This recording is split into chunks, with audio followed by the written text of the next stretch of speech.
I'll tell you what, the good thing about this Wallaby team, and a lot of people, the fans who sit in the pubs and watch the games, is Tate McDermott starting. There's been a lot of talk about Tate McDermott, what he's done this year in this Test matches coming off the bench and how influential he's been at 9 coming off the bench or even on the wing as well. But I think for mine, Tate McDermott started, as Morgs mentioned it, the Wallabies have to get out to a fast start to have any chance to beat this All Black team. Yes, we've come, you know, there's been a few Test matches where we've come from behind and won right on the bell, but I want to see this Wallaby team get in front. That's going to be Tate McDermott, James O'Connor, 9-10 combination, and then hold that lead right throughout the Test match. I think Tate McDermott is well and truly ready for his opportunity to start in 2025. I would have been very surprised if they picked Gordon. He's only played 7 Super Rugby games this year, 2 Test matches. He's only averaged about 50 minutes in those games. So Tate McDermott is going to do an incredible job. He's been brilliant when he's come on the park. I think that battle 9-9, 10-10. You know, Wallabies, that's where it really is going to have the biggest impact. Yeah. I think so. And the way that they kick the ball as well is going to be absolutely great for crucial. Ryan Lonergan too, isn't it? Potentially play. He'll debut coming off the bench, you would think. He could kick goals from 55, 60 out and have a big influence on the game late. Yeah, he's got that. Well, I'll give you an interesting stat around Ryan Lonergan. He was first called into a Wallabies squad under Dave Rennie in 2021. That's right. As we know, he wasn't capped then.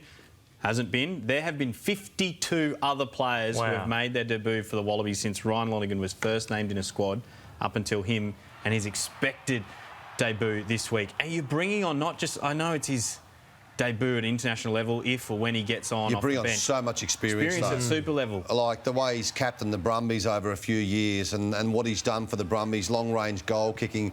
He's a bit like sort of Nick White, I suppose. He's learned a lot from Nick White when Nick White was at the Brumbies, and I just think he's a really smart player. I think Super Rugby this year, you saw the best of Ryan Lonergan. So a lot of people have been saying, why can't you get Ryan Lonergan in there earlier when Nick White was there? But I think now's the time for Ryan Lonergan to bring him forward and bring him on. Yeah, I'm so excited for Ryan Lonergan. I think that's great. But it segues beautifully into the back three and who they picked and the lack of experience, I think, that we've now got in our back three, which I feel like they're really heavily going to get tested. You're looking at, you know, Potter, Toole and Jorgensen. Is 23 caps between the 3 guys in the back three. Jorgensen starting at fullback for the first time for the Wallabies. Only played fullback in Super Rugby Pacific for 15 minutes, and sadly that was the game against Wellington where he did his syndesmosis in the first 15 minutes. So not a huge amount of experience coming up against a very experienced back three, apart from Leroy Carter. Excuse me.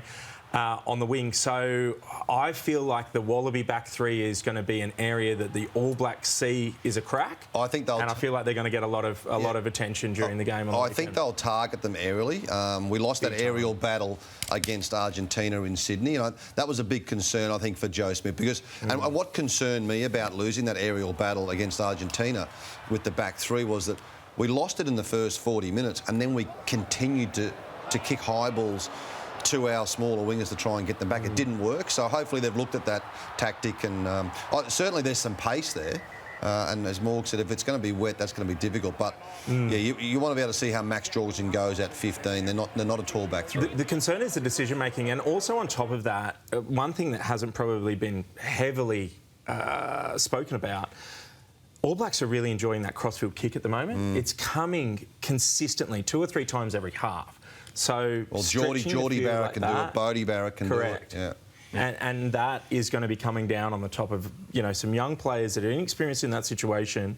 There's a lot of pressure on that Wallaby back three. Do you think the lack of experience in the back three that the Wallabies have selected this week, Tim, played into James O'Connor starting this week? Because we've seen the last couple of Test matches, James O'Connor's come off the bench with Joe trying to give a young, inexperienced 10 the chance to get some reps by starting in those Test matches. Oh, definitely. I think James O'Connor's on there to get width in their game. There was no width in the game in the first 40 minutes in Townsville. There was no width in the Wallabies game in the first 40 minutes in Sydney until James O'Connor comes on the bench, off the bench, and see the width he can get. And he actually stands a little bit deeper, and he gives players outside of him more opportunity to run with the ball. Filippo Dungunu 2 tries in that second half. I think that's why he's there, and also to help that back three structure. Yeah, and that someone like Tim, someone, geez, it'd be great to have I'll you put back the boots in back on. jersey, Timmy. Someone like James O'Connor, you know, regardless of who's wearing that 10, their day is going to be dictated by the success of the forward pack. There's some changes in the forward pack that Joe Schmidt has named. We know there's no Bob Valentini.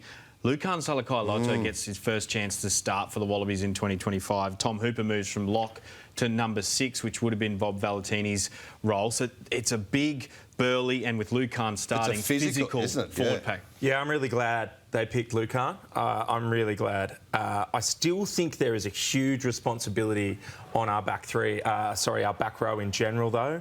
Harry Wilson, Tom Hooper, they really need to step up and make sure they support him when going forward, because the last thing you want to see is Lukan loading up the legs, firing through the line, and he's on his own. We need to back that up with consistent second, third phase attack. And I also think it springboards into the connection that's going to have with Len Ikitau and Joseph Suoli'i. Now, Ikitau will go looking for work. My small criticism of his work is I feel like sometimes he neglects his role in the back line and goes looking for too much work around the ruck. He goes looking to pick and drive. Sometimes that's why the Wallabies back line don't get width in their game. Exactly they're right. Missing one or two. Exactly right, Tim. We get too narrow, and it's because that connection of our 12's not there. Ikitau needs to hold off and create that width so O'Connor can help stretch the Australian attack. That balance is going to be very important to our success on the weekend. Interesting to see no Pete Samu yet. Maybe I'd love to see Pete Samu off the bench in Perth.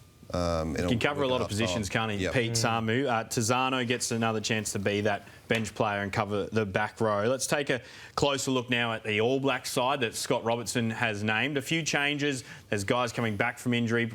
Headline one, I think. No Scott Barrett because of a shoulder injury, which means Artie Savia will take the captaincy. There's been smoke, if you will, where there's smoke, there's fire about whether or not this is the right man to be the All Blacks, even if Scott Barrett is fit. Oh, I think it's the right man to lead the All Blacks, even if Scott Barrett's in the side. I think he's a natural leader. Yes, they struggled a couple of weeks ago against the Springboks in that second half, but he's such a powerful leader. And I think what I'm looking forward to seeing is Cam Roigard.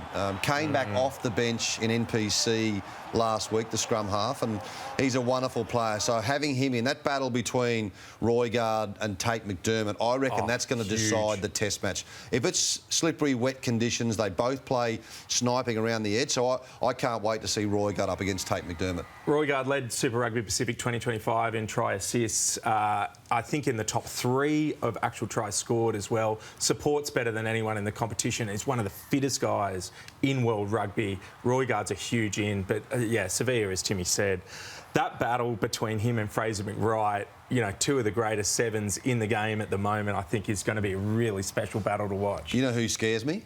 Who scares you? Caleb Clark, coming back in to the All Blacks. Hasn't played a test match this year. He's such a hard player to defend against, and they're going to give him ball really early. Don't jump the gun too much, right? We've got quick hands coming up, and there might be a question similar to who scares you, Tim. You might know what's coming. You get the speed element of quick hands wrong, and you also jump the gun on it. We are going to fire away and get back to Auckland now. Morgan Turinui joined by Wallabies tall timber Nick Frost.